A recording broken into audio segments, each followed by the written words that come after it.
Salut la team, j'espère que vous allez bien. La fin de saison approche à grands pas et le compte à rebours est lancé avant la découverte des premiers maillots 2022-2023. Mais en attendant, on revient sur les sorties de ce mois d'avril.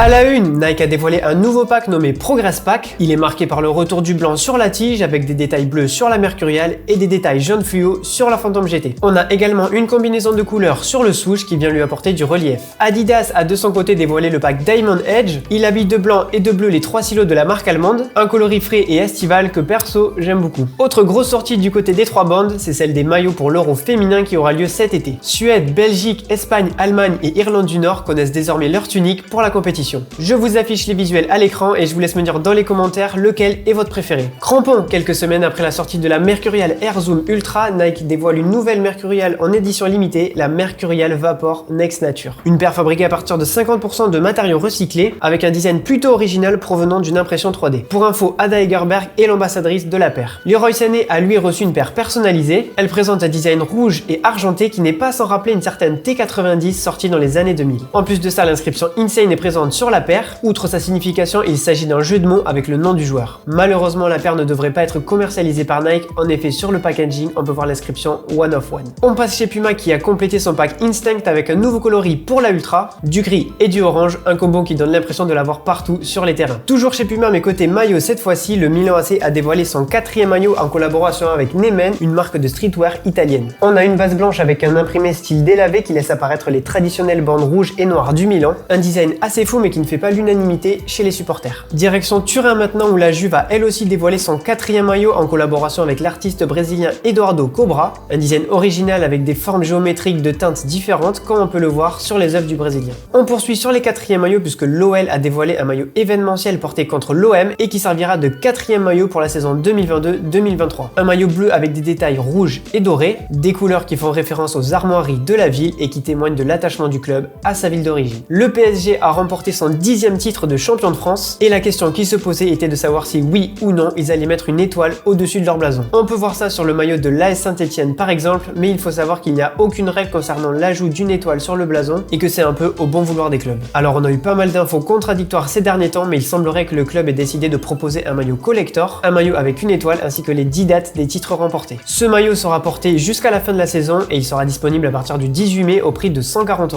Boots Mercato, alors on va sûrement renommer cette rubrique chez qui Haaland va-t-il signer? Après les rumeurs qu'il envoyait chez Puma, les entraînements en X et le fait qu'il porte toujours la Mercurial en match, le flou est toujours total. Et c'est pas sa dernière sortie avec la Predator Edge qui va nous donner plus d'informations sur sa prochaine destination. Alors comme d'hab, on patiente en espérant connaître l'épilogue de ce feuilleton cet été. Insolite, le maillot de Maradona porté contre l'Angleterre lors de la Coupe du Monde 1986, le maillot de la fameuse main de Dieu, a été vendu aux enchères pour la somme de 8,4 millions d'euros. Cette somme fait de lui l'accessoire de sport le plus cher de l'histoire. C'est la fin de ce récap d'avril. Le mois de mai s'annonce explosif avec les arrivées des premiers maillots 2022-2023. D'ailleurs, Liverpool et le Bayern ont lancé les hostilités. Je vous mets les visuels à l'écran ainsi que les liens dans la description pour avoir toutes les infos. Dites-moi dans les commentaires quelle sortie maillot vous attendez le plus. En attendant, restez connectés pour suivre toutes les actus et moi je vous dis à bientôt pour une nouvelle vidéo.